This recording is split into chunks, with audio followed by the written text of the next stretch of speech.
नमस्कार दोस्तों, कैसे हो आप सब। हम सभी जानते हैं इस सीरीज में हम चर्चा कर रहे हैं एमपीपीएससी प्रीलिम्स एग्जाम की यूनिट 7 के बारे में। सोर्स है हमारा परीक्षा धाम पब्लिकेशन की यूनिट 7 की पुस्तक, जो इस यूनिट की आवश्यकताओं को ध्यान में रखकर ही तैयार करी गई है। इस वीडियो में हमें शुरुआत करनी है पारिस्थितिकी तंत्र से। जल्दी जल्दी अपनी चर्चा को शुरू करते हुए आगे बढ़ाएंगे। समय हमारे पास कम है, एग्जाम आने वाला है। एजेंडा हमारा क्या है आप यहाँ पर देख सकते हैं। सबसे पहले शुरुआत होगी कि आखिर पारिस्थितिकी होती क्या है। तो दोस्तों, यह विज्ञान की एक शाखा है जिसके अंतर्गत हम सभी जीवों एवं भौतिक पर्यावरण के मध्य अंतर संबंध का अध्ययन करते हैं। किनके मध्य? समस्त जीवों एवं जो भौतिक पर्यावरण होता है। दोस्तों कमेंट में बताएं भौतिक पर्यावरण होता क्या है। तो समस्त जीव एवं भौतिक पर्यावरण के मध्य अंतर संबंध का हम विज्ञान की जिस शाखा के अंतर्गत अध्ययन करते हैं उसे कहते हैं पारिस्थितिकी। इस शब्द का पहली बार उपयोग किया था किसने? अर्नेस्ट हैकल ने। पारिस्थितिकी को इंग्लिश में कहते हैं इकोलॉजी। इकोलॉजी का सबसे पहली बार उपयोग किसने किया? इस शब्द का अर्नेस्ट हैकल ने किया। डीप इकोलॉजी या गहन पारिस्थितिकी का उपयोग किसने किया सबसे पहले? तो अर्नीज नीस ने किया। सन याद रखना आवश्यक नहीं है, बस ध्यान रखें अर्नीज नीस और अर्नेस्ट हैकल। ठीक। आधुनिक पारिस्थितिकी के पिता कहते हैं यूजीन ओ पी ओदम को। किसे कहते हैं? यूजीन पी ओदम को कहते हैं आधुनिक पारिस्थितिकी के पिता। तो पी ओदम भी आप याद रख लेंगे, आपका काम निकल जाएगा। ठीक है। फिर बात करते हैं हम स्वपारिस्थितिकी की। क्या होता है दोस्तों? इसमें किसी इकाई या जीव का अध्ययन किया जाता है। सपारिस्थितिकी में इसमें जीवों के समूह का, स्वपारिस्थितिकी में किसी एक जीव इकाई का अध्ययन कर लोगे। सपारिस्थितिकी में क्या करोगे? जीवों के समूह का अध्ययन कर लोगे। अब बात कर लेते हैं पारिस्थितिक तंत्र की, इकोसिस्टम की। ठीक है दोस्तों, यह क्या है? प्रकृति की क्रियात्मक इकाई है। क्या है प्रकृति की क्रियात्मक इकाई? पारिस्थितिक तंत्र है। सीधा प्रश्न बनेगा, भाई किसे कहते हैं प्रकृति की क्रियात्मक इकाई? आप कहेंगे पारिस्थितिक तंत्र को कहते हैं। 2 नंबर पक्के हो जाने प्रीलिम्स एग्जाम में एटलीस्ट, है ना। फिर क्या है दोस्तों? पारिस्थितिक तंत्र प्रकृति की क्रियात्मक इकाई है। इसमें क्या होता है शामिल? इसमें जैविक तथा अजैविक घटकों के बीच होने वाली जटिल क्रियाएं सम्मिलित होती हैं। अब आप इतने बड़े हो गए, प्रीलिम्स का फॉर्म भी भर दिया, कमेंट में बता दें दोस्तों जैविक और अजैविक घटक क्या होते हैं। तो जैविक और अजैविक घटकों के मध्य जो क्रियाएं होती हैं, जो जटिल क्रियाएं होती हैं, वो शामिल होती हैं पारिस्थितिक तंत्र में। ठीक। सामान्यतः दोस्तों पारस्परिक क्रियाओं में सम्मिलित होने वाले जीव मंडल के सभी घटकों के समूह को पारिस्थितिक तंत्र या पारिस्थितिकी तंत्र, दोस्तों दोनों एक ही चीज लिख दी गई है यहाँ पर, तो आप समझ लें। ठीक है, पारिस्थितिक तंत्र और पारिस्थितिक तंत्र ये होगा। तो ध्यान रखें दोस्तों, एजी टास्ले द्वारा 1935 में पारिस्थितिकी तंत्र शब्द का प्रयोग किया गया था सबसे पहले। इकोसिस्टम का किसने किया? एजी टॉन्सले ने किया। डीप इकोलॉजी का किसने किया? अर्नेस्ट नीज ने किया। और इकोलॉजी का अर्नेस्ट हैकल ने किया। आधुनिक पारिस्थितिकी या मॉडर्न इकोलॉजी का जनक कहते हैं यूजीपी ओदम को। इन 3-4 नामों को आप ध्यान रखें और प्रीलिम्स में सिलेक्शन ले जाएं। ठीक। अब भारत में पारिस्थितिकी तंत्र के जनक कैसे कहते हैं? कमेंट सेक्शन में आप बताएं, आगे हम चर्चा में शामिल कर लेंगे। अब बात करते हैं पारिस्थितिकी तंत्र के घटक के बारे में। यहाँ पर आपको सारी चीजें क्लियर हो जाएंगी। ठीक है। सबसे पहले जैविक और अजैविक 2 भागों में बांटा घटकों को। जैविक घटक में उत्पादक, उपभोक्ता और अपघटक आते हैं। उत्पादक, उपभोक्ता, अपघटक क्या होते हैं आप जानते हैं तो कमेंट में बताएं, अदरवाइज आगे हम चर्चा कर लेते हैं। अजैविक घटक में दोस्तों कार्बनिक घटक आते हैं, अकार्बनिक और भौतिक घटक। कार्बनिक में जल, मिट्टी, तत्व जैसे कि कैल्शियम, पोटेशियम, मैग्नीशियम, चट्टानें शामिल हैं। कार्बनिक में दोस्तों प्रोटीन, कार्बोहाइड्रेट, वसा आदि शामिल है। और भौतिक घटकों में तापमान, आर्द्रता, प्रकाश, वायु, स्थल आकृति शामिल है। ठीक। हमने देखा 2 भागों में हमने पारिस्थितिकी तंत्र इकोसिस्टम के घटकों को बांटा, जैविक घटक और अजैविक घटक। जैविक घटक में उत्पादक, उपभोक्ता एवं अपघटक। अजैविक घटक को पुनः 3 भागों में बांटा, अकार्बनिक, कार्बनिक और भौतिक घटक। कार्बनिक के अंतर्गत दोस्तों जल, मिट्टी, तत्व अलग अलग जैसे कैल्शियम, पोटेशियम, मैग्नीशियम, चट्टानें आती हैं। कार्बनिक में प्रोटीन, कार्बोहाइड्रेट, वसा ये आते हैं। भौतिक में तापमान, आर्द्रता, प्रकाश, वायु, स्थलाकृति, ये सारी चीजें। ठीक। जल्दी जल्दी इसलिए क्योंकि एग्जाम भी आने वाला है। अब हम विस्तार से इनकी चर्चा कर लेते हैं कि भाई उत्पादक कौन होता है जो जैविक घटक में शामिल थे। तो दोस्तों सभी हरे पेड़ पौधे आते हैं उत्पादक की श्रेणी में, जो प्रकाश संश्लेषण की क्रिया करके अपने भोजन का निर्माण करते हैं, जैसे शैवाल, हरे पेड़ पौधे आदि। एग्जाम्पल जरूर याद रखें, एग्जाम्पल दे देंगे भाई ये किसका उदाहरण है, तो फिर आपको बताना पड़ जाएगा। अब प्रकाश संश्लेषण की क्रिया क्या होती है, ये आप कमेंट सेक्शन में बताएंगे। फिर बात करते हैं उपभोक्ता। दोस्तों ये 4 प्रकार के होते हैं। दोस्तों आप सोच रहे होंगे सर यार हर चीज को कमेंट सेक्शन में पूछ लेते हैं। दोस्तों पहले क्या था कि मैं सारी चीजों को खुद से एक्सप्लेन करता था, फिर उसके बाद जो प्रश्न बनते थे वो आपसे पूछता था। क्योंकि समय का अभाव है तो मैं अपनी ओर से यहाँ पर सारी चीजों को खत्म करने का प्रयास कर रहा हूँ, क्योंकि आप सभी के कमेंट आए कि सर एग्जाम पास में है, आपको जल्दी इस सीरीज को खत्म करना होगा। तो काफी सारी चीजें जो मुझे एक्सप्लेन करनी चाहिए पर मैं आपके ऊपर छोड़ देता हूँ कि आप उन्हें एक्सप्लेन करें और फैक्चुअल इंफॉर्मेशन एग्जाम तक आपके पास पहुंचे, इस बात को मैं फोकस में लेके आ रहा हूं। ठीक है। उपभोक्ता क्या है, 4 प्रकार के, प्राथमिक, द्वितीयक, तृतीयक और शीर्ष उपभोक्ता।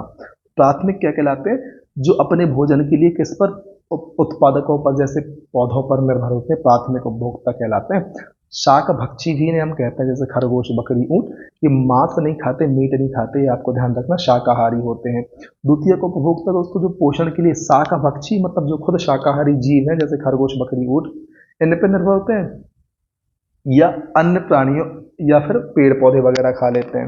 तो क्या कहा जा रहा है, द्वितीयक उपभोक्ता वे हैं जो पोषण के लिए शाक भक्षी, मतलब पेड़ पौधे तो खा ही लेंगे, ये शाक भक्षी जीवों को ही खा जाएंगे, ठीक, उन पर निर्भर होते हैं। तो शाक भक्षी मतलब सब्जी खाने वाले, पेड़ पौधों को खाने वाले शाक भक्षी, और अन्य प्राणी मतलब जो दूसरे शाक भक्षी हैं उनको खा लेंगे, जैसे सांप एवं भेड़िया। तो याद रखना है, ठीक।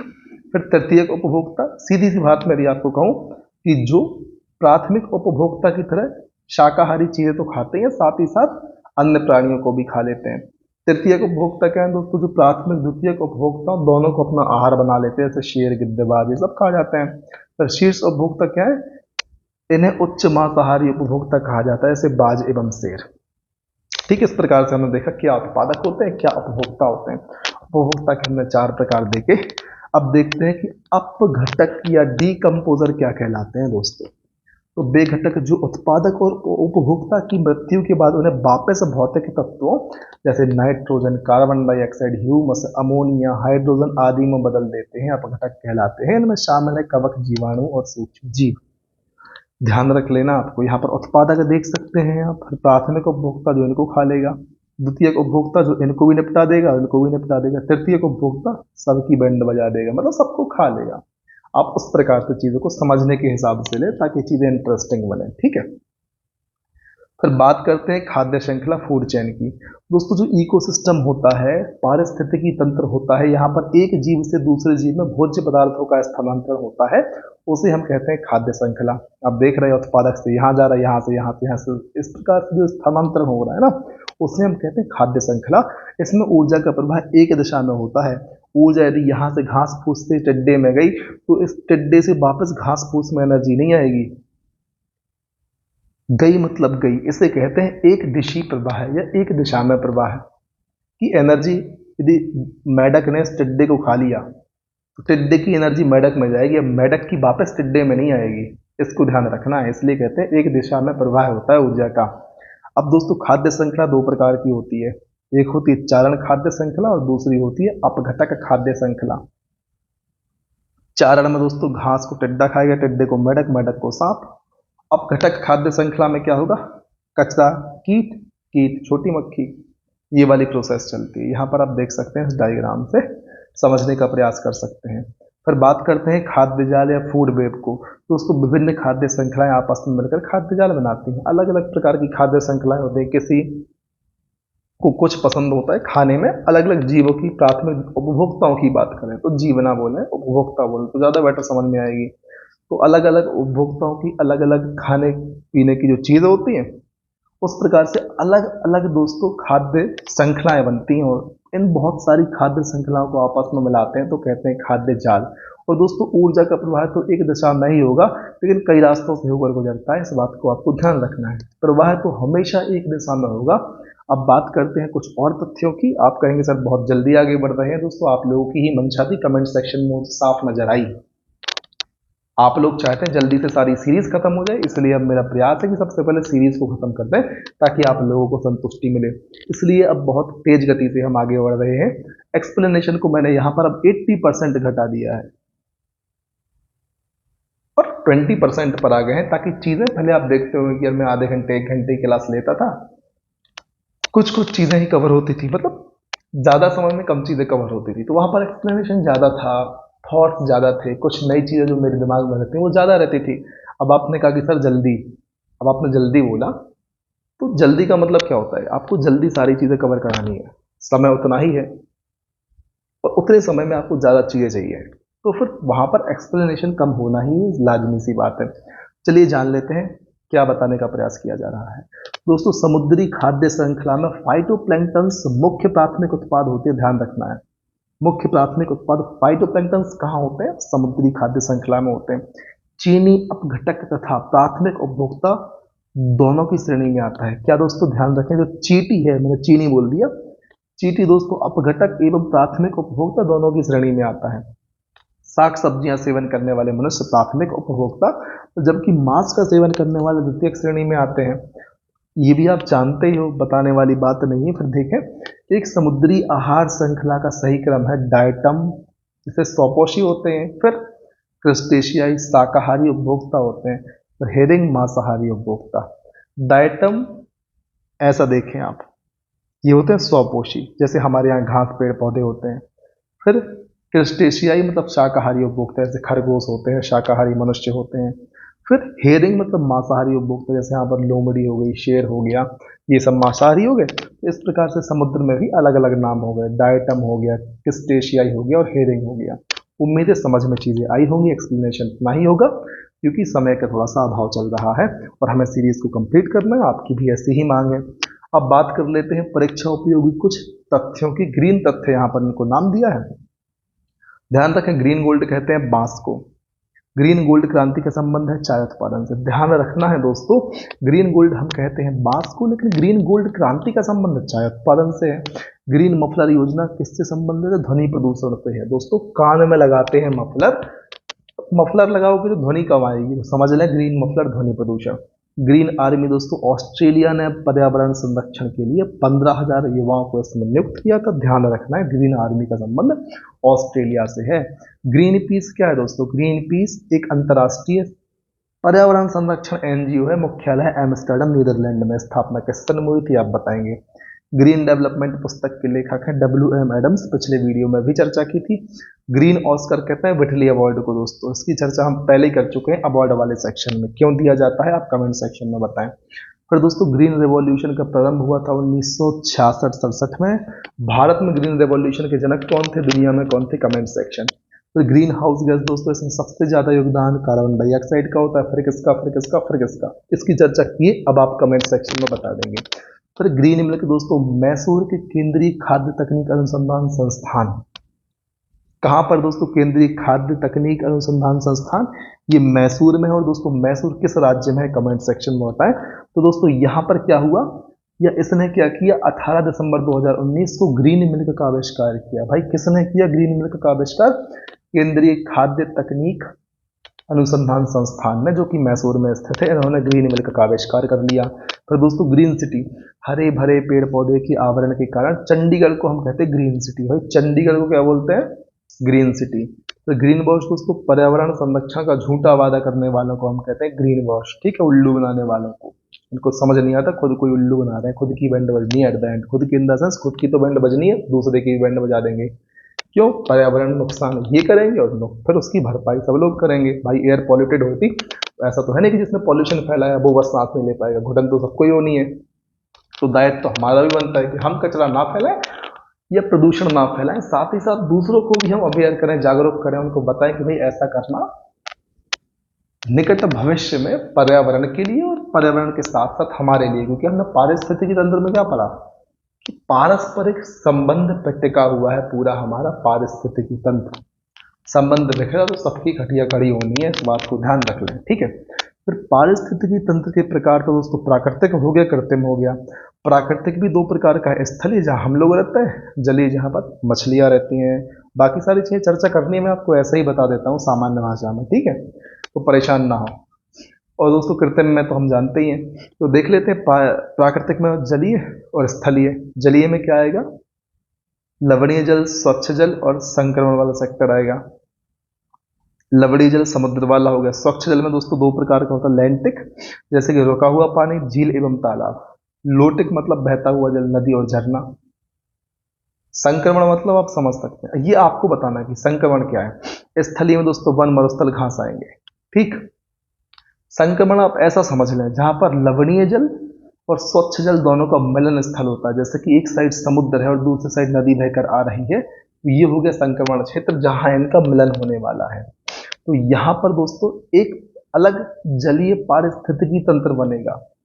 ठीक, और स्वच्छ जल दो प्रकार का होता है, रुका हुआ जैसे कि झील और तालाब में, और बहता हुआ मतलब झरना और नदी में। लवणीय समुद्र हो गया और संक्रमण दोनों का मिश्रण जहां पर नदी और समुद्र मिलते हैं। समझ में आई चीजें कमेंट में बताएं, थोड़ी जल्दी में है इसलिए जल्दी गाड़ी आगे बढ़ रही है। ठीक, कृत्रिम में दोस्तों मछली घर, धान का खेत, हम खुद पानी भर के मेड़ बना के धान लगाते हैं, कुआं दोस्तों हम खुद बनाते हैं, गार्डन।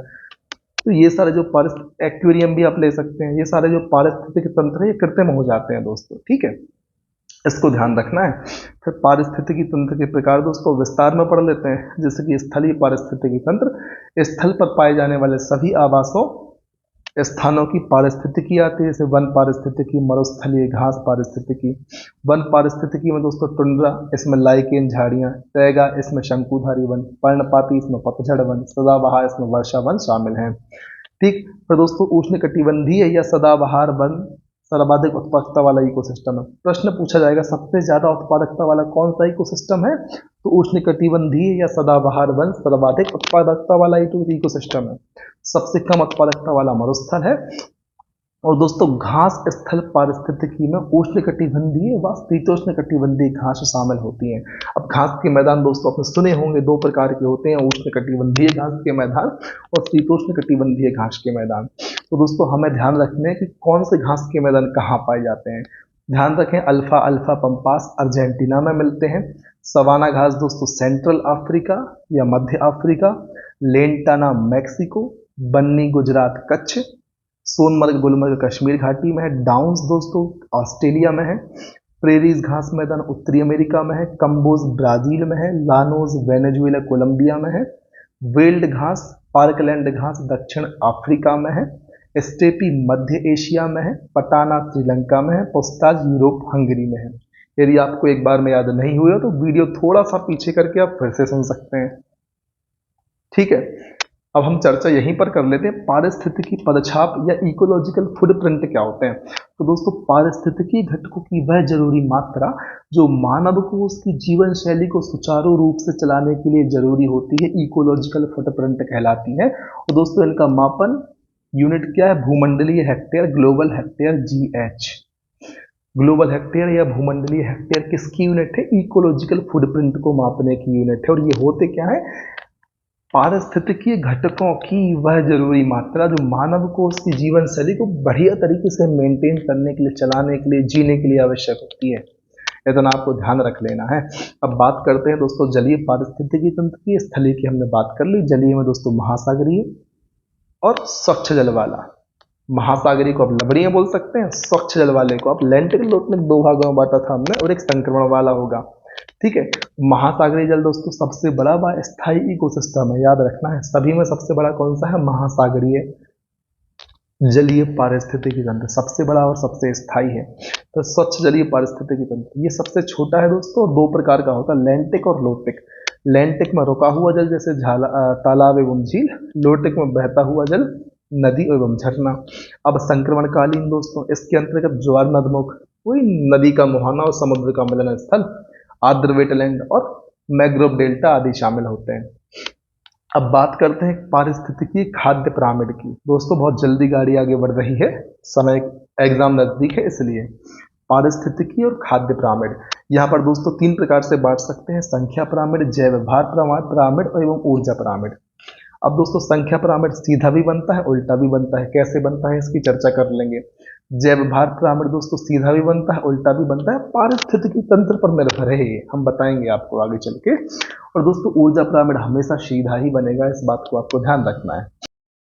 दोस्तों अब चर्चा करते हैं संख्या पिरामिड की कि आखिर संख्या पिरामिड क्या होता है, किस प्रकार से बनता है। तो आपको ध्यान रखना है, संख्या पिरामिड में उत्पादक और विभिन्न उपभोक्ताओं की संख्या के मध्य संबंध प्रदर्शित किया जाता है कि आखिर किनकी संख्या ज्यादा है।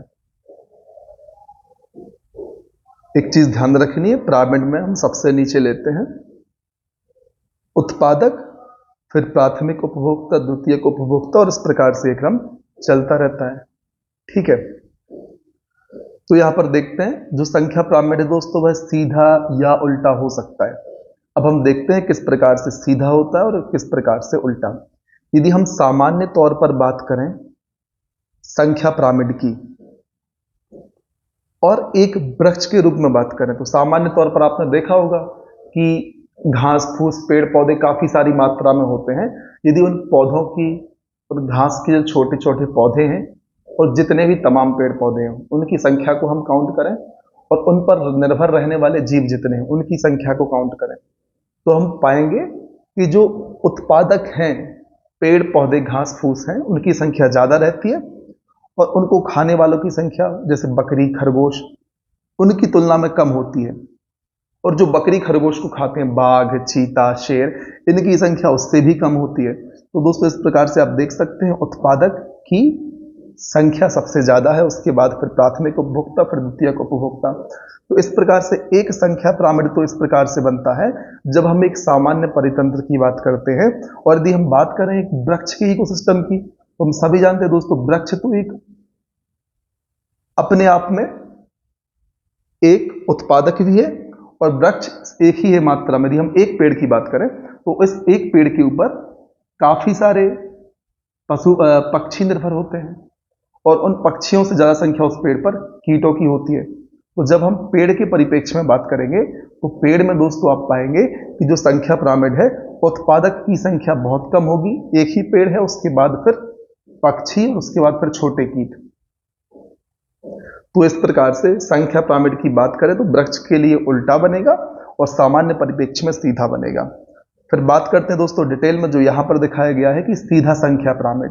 दोस्तों इस पिरामिड का उपयोग पोषण स्तर पर प्रजातियों की संख्या दर्शाने के लिए किया जाता है। जैसा कि मैंने आपसे पहले ही कहा है, यह पिरामिड आधार पर अधिक चौड़ा तथा शीर्ष पर नुकीला होता जाता है, क्योंकि आधार पर संख्या ज्यादा है, उसके ऊपर थोड़ी कम, फिर ऊपर सबसे कम हो जाती है। इस प्रकार से शीर्ष पर कैसा होता जाता है, नुकीला होता जाता है। इसके उदाहरण दोस्तों इसमें क्या क्या शामिल है, घास सबसे नीचे, बकरी यहां मिडिल में और शेर सबसे ऊपर। उल्टे संख्या पिरामिड की बात करें तो दोस्तों उल्टे संख्या पिरामिड में प्रत्येक पोषण स्तर पर जीवों की संख्या में वृद्धि होती जाती है। उल्टा संख्या पिरामिड का जो आधार होगा, जो नीचे का हिस्सा होगा वो नुकीला होगा और जो शीर्ष भाग होगा वो चौड़ा होगा। इसमें बरगद का वृक्ष मान लो, यहाँ पर दोस्तों वृक्ष है, उस पर काफी सारे पक्षी और पक्षियों से ज्यादा दोस्तों क्या छोटे कीट निर्भर करते हैं। तो जो वृक्ष का संख्या पिरामिड यदि हम बनाएंगे तो यहां पर आपको उल्टा देखने मिलेगा। अब फिर दोस्तों बात करते हैं जैव भार की। अभी हमने बात की थी संख्या की, अब हम बात कर रहे हैं जैव भार की पिरामिड की। तो दोस्तों जीवों में उपलब्ध कार्बनिक पदार्थ का कुल भार उसका जैव भार कहलाता है। किसका भार, जीवों में उपलब्ध कार्बनिक पदार्थ का जो कुल भार है उसका जैव भार कहलाता है। और जीवों के भार प्रदर्शित करने के लिए हम इस पिरामिड का उपयोग करते हैं और यह पिरामिड सीधा व उल्टा दोनों प्रकार का हो सकता है। ठीक, चलिए देख लेते हैं। यदि स्थल में हम बात करें तो दोस्तों स्थल में आपको एक चीज देखने को मिलेगी। स्थल में दोस्तों जो उत्पादक हैं, घास पेड़ पौधे हैं, उनकी संख्या भी ज्यादा है और उनका भार भी बहुत ज्यादा है यदि आप मेजर करें उनके लिए कार्बनिक पदार्थ के परिप्रेक्ष्य में। तो इसके बाद दोस्तों बकरी और शेरों की तो संख्या भी कम है, तो उस परिप्रेक्ष्य में भार पिरामिड यहां पर सीधा बनेगा यदि हम स्थल के परिप्रेक्ष्य में बनाएं। यदि हम तालाब परितंत्र की बात करें तो दोस्तों तालाब परितंत्र में क्या होता है, प्लैंक्टन्स जो उत्पादक होते हैं उनका भार बहुत कम होता है। उसके अलावा फिर दोस्तों छोटी मछलियों का नंबर आता है, फिर बड़ी मछलियां बहुत भारी भारी होती है। आपने देखा होगा वेल डॉल्फिन, ये बहुत बड़ी होती है। तो इस प्रकार से यदि हम तालाब में बात करें भार की तो यहां पर दोस्तों उल्टा पिरामिड देखने को मिलता है। इस बात को बस आपको ध्यान रखना है जब हम बात करते हैं जैव भार के परिप्रेक्ष्य में। हमने बात करी संख्या पिरामिड सीधा बनता है, सामान्य स्थिति में वृक्ष के परिप्रेक्ष्य में उल्टा बनता है। भार पिरामिड की बात करें तो सामान्य स्थिति में सीधा और तालाब के परिप्रेक्ष्य में उल्टा बनता है। फिर दोस्तों यहाँ पर सीधा जैव भार पिरामिड। स्थलीय पिरामिड में दोस्तों घास, बकरी, शेर, यहाँ पर घास का जो भार ज्यादा होगा, फिर बकरी और फिर शेर, तो इस प्रकार से बनेगा। और उल्टा जैव भार पिरामिड दोस्तों तालाब पिरामिड, यहाँ प्लैंक्टन्स, ये जैव भार इनका बहुत कम होता है। इसके बाद दोस्तों छोटी मछलियां, फिर मछली और फिर बड़ी मछली, है ना, इस तरीके से आपको देखना है।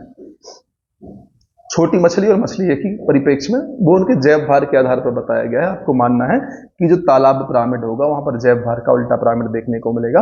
और दोस्तों जो ऊर्जा पिरामिड है वो तो हमेशा आपके लिए सीधा ही देखने को मिलेगा, क्योंकि ऊर्जा में एक नियम काम करता है, लिंडेमैन का नियम, उसकी चर्चा हमें करनी है। हर स्तर पर जैसे जैसे आप जाएंगे 10% ऊर्जा का ही 1/10 भाग का ही स्थानांतरण होता है। तो यहाँ पर जो ऊर्जा का पिरामिड है वो तो सीधा बनना ही है। यहाँ पर देखें, एक पोषण स्तर से दूसरे पोषण स्तर पर स्थानांतरित होने वाली ऊर्जा को प्रदर्शित करते हैं ऊर्जा पिरामिड में, भार को प्रदर्शित करते हैं भार पिरामिड में, संख्या को प्रदर्शित करते हैं संख्या पिरामिड में। सदैव सीधा बनता है दोस्तों ऊर्जा पिरामिड। मैंने आपको बता दिया क्यों। आप यहां देख सकते हैं 1/10 ऊर्जा का ही स्थानांतरण होना है, तो सबसे नीचे सबसे ज्यादा ऊर्जा, फिर यहां से ऐसे 1/10 होते हुए कम होती जानी है। और 10% का नियम इसी पिरामिड पर आधारित है, इसे भी आप ध्यान रख लें, जिसकी चर्चा मैंने आपको पहले ही बता दी। अब बात कर लेते हैं कि भाई 10% का नियम क्या है। तो 1942 में लिंडेमान ने इस नियम को प्रतिपादित किया था। इसके अनुसार हर अगले स्तर पर ऊर्जा का क्षय होता है और अगले स्तर पर ऊर्जा का 10% या 1/10 भाग ही ऊष्मा के रूप में उपयोग होता है। इस बात को आपको ध्यान रखना है। इसी कारण दोस्तों ऊर्जा का एक दिशी प्रभाव होता है, आपको यह भी ध्यान रखना है। फिर बात कर लेते हैं हम एग्जाम प्रीमियर लीग की। दोस्तों वन महोत्सव प्रारंभ करने का श्रेय जाता है के.एम. मुंशी को। ध्यान रखें, वन महोत्सव किसने शुरू किया, किसको जाता है इसका श्रेय, तो के.एम. मुंशी को जाता है। फिर फोटोकॉपी मशीन में कौन सी गैस निकलती है, तो ओजोन गैस निकलती है। यूकेलिप्टस को हम कहते हैं पर्यावरण का दुश्मन या शत्रु। फिर दोस्तों इंदिरा गांधी वानिकी अकादमी कहां पर है, देहरादून में है। भारतीय वन प्रबंधन संस्थान भोपाल में है। इंदिरा गांधी वानिकी अकादमी कहाँ है, देहरादून में है। और भारतीय वन प्रबंधन संस्थान कहां पर है, भोपाल में है। पर्यावरण का दुश्मन यूकेलिप्टस है। फोटोकॉपी मशीन से ओजोन गैस निकलती है। और वन महोत्सव शुरू करने का श्रेय किससे जाता है, के.एम. मुंशी को जाता है। आपको ध्यान रखना है और आपको इन्हें भी याद रखना है जिनकी चर्चा हम करने वाले हैं। दोस्तों जीरोफाइटा किससे कहते हैं, मरुस्थलीय क्षेत्र में उगने वाली वनस्पति को। लिथोफाइटा चट्टानों पर उगने वाली। हेलियोफाइटा सूर्य प्रकाश में उगने वाली, सूर्य में हीलियम होती है, आप देख सकते हो, तो हीलियम से हेलियो याद कर लें। फिर हेलोफाइटा लवणता में उगने वाली वनस्पति। फिर मिसोफाइटा नम स्थानों पर उगने वाली। सियोफाइटा छायादार क्षेत्रों में उगने वाली। और क्रिप्टोफाइटा बर्फ पर उगने वाली। क्रायोजेनिक ठंडा तापमान होता है ना, इसी प्रकार से क्रायोजेनिक से आप क्रिप्टो याद कर लें, तो बर्फ पर उगने वाली। सीओ मतलब छायादार, मीसो मतलब नम स्थानों पर, हेलो मतलब लवणता, और हेलियो सूर्य प्रकाश में उगने वाली, लिथो चट्टानों पर, और जीरोफाइटा मरुस्थल में उगने वाली वनस्पति। इनको आप ध्यान रखें। अब बात करते हैं गोवा प्लान को साकार करने वाले तथ्यों की। ध्यान रखना है ऊर्जा पिरामिड कैसा बनना है, सीधा बनना है। फिर क्या ध्यान रखना है, पारिस्थितिकी तंत्र में ऊर्जा की मात्रा एक पोषण स्तर से अन्य पोषण स्तर में स्थानांतरण के पश्चात घटती है, कितनी रह जाती है, 1/10 रह जाती है। या पहले वाले पोषण स्तर से अगले पोषण स्तर में 10% ही पहुंच पाती है। फिर पारिस्थितिक तंत्र में तत्वों के चक्रण को जैव भू रासायनिक चक्र कहते हैं। फिर दोस्तों पारिस्थितिकी संक्रमण अवधारणा पर, या पारिस्थितिकी संक्रमण अवधारणा का सबसे पहले उपयोग किसने किया, सबसे पहले उपयोग किया जॉन डब्ल्यू बेनेट ने। फिर समुदायों का पूर्ण क्रम में जो क्रमशः एक निश्चित स्थान पर बदलता है उसे सीयर कहते हैं। प्रदत्त वर्ष में 1 टन CO2 के उत्सर्जन से होने वाली दीर्घकालीन क्षति को कार्बन का सामाजिक मूल्य कहते हैं। कार्बन का सामाजिक मूल्य क्या है दोस्तों, किसी भी दिए गए एक वर्ष में 1 टन CO2 के उत्सर्जन से जो दीर्घकालीन क्षति पहुंचती है उसे हम कहते हैं कार्बन का सामाजिक मूल्य। फिर दोस्तों देश में पहली बार लिथियम का भंडार कहां मिला, Jammu and Kashmir. Durgavati tiger reserve को मध्य प्रदेश वन्य जीव बोर्ड ने मंजूरी दी है, इसको भी आप ध्यान रख लें। पर दोस्तों मध्य प्रदेश के कुनू नेशनल पार्क में 17 दिसंबर 2022 को पीएम नरेंद्र मोदी द्वारा नामीबिया से 8 चीतों को छोड़ा गया। फिर तिरुपुर जिले के नाजरायण टैंक तमिलनाडु का 17वां पक्षी अभ्यारण्य होगा। कौन सा दोस्तों, तिरुपुर जिले में है, कौन सा, नाजरायण टैंक, ये तमिलनाडु का 17वां पक्षी अभ्यारण्य होगा। फिर दोस्तों इसके अलावा भारत का पहला भू पार्क जिसे हम जियो पार्क कहते हैं, मध्य प्रदेश के जबलपुर में, ध्यान रख लें। कहाँ खुल रहा है भारत का पहला जियो पार्क, मध्य प्रदेश के जबलपुर में, इसको आप ध्यान रखें। फिर दोस्तों डब्ल्यू ड्यूक सिक्किम की राज्य तितली घोषित हो गई है। कौन सी डब्ल्यू ड्यूक सिक्किम की राज्य तितली घोषित हुई है, इसे भी ध्यान रखना है। फिर काजू वैली वेटलैंड तमिलनाडु का 16वां पक्षी अभ्यारण्य घोषित हुआ है। कौन सा? काजू वैली तमिलनाडु का 16वां और नंजरायण टैंक 17वां। स्वच्छता सर्वेक्षण 2021-22 में इंदौर भारत का सबसे स्वच्छ शहर बना है, इसे भी ध्यान रख लें, हम सभी जानते हैं 22, 23, 23, 24। फिर मोनोक्लाइमेक्स एकल चरम सिद्धांत का प्रतिपादन किसने किया? F.E. क्लेमेंटस ने किया। कौन सा? एकल चरम सिद्धांत किसने दिया? तो F.E. क्लेमेंटस ने दिया। दोस्तों पारिस्थितिकी निषय की संकल्पना को सबसे पहले जोसेफ ग्रीनिल ने 1917 में प्रस्तुत किया। सन आप ना भी याद रखें तो भी आपका काम चलेगा। फिर पिक्नोक्लाइन किस जल निकाय में घनत्व प्रवणता को दर्शाती है? ध्यान रखना है, पिक्नोक्लाइन क्या दर्शाती है? किसी जल निकाय में घनत्व की प्रवणता को दर्शाती है। प्रवणता क्या होता है कमेंट सेक्शन में बताएं। पिक्नोक्लाइन याद रखें, जल निकाय में घनत्व की लवणता को दर्शाती है पिक्नोक्लाइन। दोस्तों दो जैविक समुदायों के मध्य संक्रमण क्षेत्र को हम इकोटोन कहते हैं। फिर धान के खेत मीथेन और नाइट्रस ऑक्साइड के महत्वपूर्ण स्रोत माने जाते हैं। प्रश्न बनेगा कि मीथेन और नाइट्रस ऑक्साइड के महत्वपूर्ण स्रोत निम्न में से कौन है? तब आंसर होगा धान के खेत। ठीक है। फिर दोस्तों भारत में उचित पारिस्थितिक संतुलन बनाए रखने के लिए 33% भूमि वनाच्छादित होने की सिफारिश की गई है। फिर इसके बाद India state of forest report 2021 के अनुसार आंध्र प्रदेश राज्य में पिछले 2 वर्ष में वन क्षेत्र में सबसे ज्यादा वृद्धि हुई है, इसको ध्यान रखना है। और राष्ट्रीय कृषि वानिकी अनुसंधान केंद्र कहाँ है? झांसी में है। कौन सा केंद्र? राष्ट्रीय कृषि वानिकी अनुसंधान केंद्र कहाँ है? झांसी में है। राष्ट्रीय कृषि वानिकी अनुसंधान केंद्र, इतना आपको ध्यान रखना है। अब हम बात कर लेते हैं वस्तुनिष्ठ प्रश्नों की। तो सबसे पहला प्रश्न है, पारिस्थितिक तंत्र के समुच्चय को कहते हैं जीवोम। लेंटाना घास के मैदान मैक्सिको। पारिस्थितिक तंत्र में तत्वों के चक्रण को कहते हैं जैव भू रासायनिक चक्र। किसी भी पारिस्थितिक तंत्र में ऊर्जा का पिरामिड हमेशा सीधा होता है। एक पोषण स्तर से दूसरे पोषण स्तर में ऊर्जा का प्रवाह 10% होता है। लिंडेमान नियम 1942। दोस्तों जीव भार का पिरामिड किसी पारिस्थितिक तंत्र में उल्टा जाता है। किस में जाता है? तालाब में जाता है। देख लिया क्यों जाता है। फिर पारिस्थितिक तंत्र का प्रेरक बल कौन सा है? सौर ऊर्जा। फिर दोस्तों विज्ञान की किस शाखा के अंतर्गत पर्यावरण का अध्ययन करते हैं? तो पारिस्थितिकी। और दोस्तों एक खाद्य श्रृंखला सर्वदा प्रारंभ कहाँ से होती है? प्रकाश संश्लेषण से, क्योंकि यहीं से उत्पादक अपना भोजन बनाते हैं। अब उत्पादक क्या होते हैं कमेंट में बताएं। दोस्तों इनमें से कौन सा लैंटिक इकोसिस्टम है? लैंटिक अर्थात स्थल मतलब स्थिर तालाब है। लोटनिक मतलब बहता हुआ झरना, जलप्रपात, नदी आदि आदि आदि। ठीक है। फिर बात करते हैं हम अगले प्रश्न 11वें की। पारिस्थितिक तंत्र में एक पोषी स्तर से दूसरे पोषी स्तर में स्थानांतरण जो ऊर्जा का होता है उसमें घटती है ऊर्जा, बढ़ती है। देख लिया दोस्तों, घटती है 10% ही पहुंच पाती है। कुल ऊर्जा का 1/10 ही दूसरे पोषी स्तर में जा पाती है, 90% रुक जाती है। दोस्तों निम्नलिखित खाद्य श्रृंखला में संभावित लिंक को पहचानना है। ठीक, पादप के बाद कीट आएगा, फिर मेढक, फिर कोबरा, और कोबरा को बाद उठा ले जाता है, आपने देखा होगा, है ना। फिर अगला प्रश्न क्या है? समुदायों का पूर्ण क्रम जो क्रमशः एक निश्चित स्थान पर बदलता रहता है सीयर कहलाता है। इसकी चर्चा भी हमने कर ली। इकोसिस्टम शब्द कहां से लिया है? यूनानी है। इकोसिस्टम शब्द को किसने प्रतिपादित किया? तो दोस्तों हमने इसको एजी टॉन्सले पढ़ा हुआ है। बाकी आप यहां पर इन 4 ऑप्शन में से अपने हिसाब से ऑप्शन चुन लें। हम आंसर की के हिसाब से बात कर लेते हैं। आंसर की में ऑप्शन नंबर सी बताया जा रहा है, जो कि अर्नेस्ट हैकल, तो आप इसे ध्यान रख सकते हैं। फिर पारिस्थितिकी संक्रमण अवधारणा का सबसे पहले उपयोग किसने किया? बेनेट द्वारा किया गया। फिर अगला क्या है? निम्नलिखित वृक्षों में से कौन सा वृक्ष पर्यावरणीय संकट? यूकेलिप्टस, इसे हम पर्यावरण का शत्रु भी कहते हैं, ध्यान रखें। फिर दो विभिन्न समुदायों के बीच का संक्रमण क्षेत्र क्या कहलाता है? इकोटोन कहलाता है, अब भी चर्चा करी हुई है। फिर सर्वाधिक स्थायी पारिस्थितिक तंत्र महासागर होते हैं, क्यों होते कमेंट में बताएं। इनमें से कौन सा अपघटक नहीं है? अगला प्रश्न दोस्तों विषाणु अपघटक नहीं है, ध्यान रखना है आपको। सूक्ष्म जीव कवक और जीवाणु अपघटक की भूमिका निभाते हैं, इसको आपको ध्यान रख लेना है। जल्दी जल्दी आगे बढ़ने का कारण है एग्जाम जल्दी आ रहा है और आप रिवीजन करना भी चाहते हैं। मैं तो साथ में वीडियो के रिवीजन कराता था आराम आराम से बोलकर, लेकिन अब चूंकि आपकी डिमांड है कि सर जल्दी से सीरीज कंप्लीट करा दें, बाकी हम खुद रिवीजन कर लेंगे, इसलिए मैंने अपनी गति को थोड़ा सा बढ़ा दिया। ना सिर्फ रिवीजन को कम किया, साथ ही साथ अपने बोलने की गति, जिसे हम आम भाषा में टेम्पो कह देते हैं, उसको भी मैंने बढ़ा लिया कि जल्दी जल्दी चीजें हो जाएं। फिर देखें दोस्तों 21वां प्रश्न, फोटोकॉपी मशीन में कौन सी गैस? तो ओजोन गैस।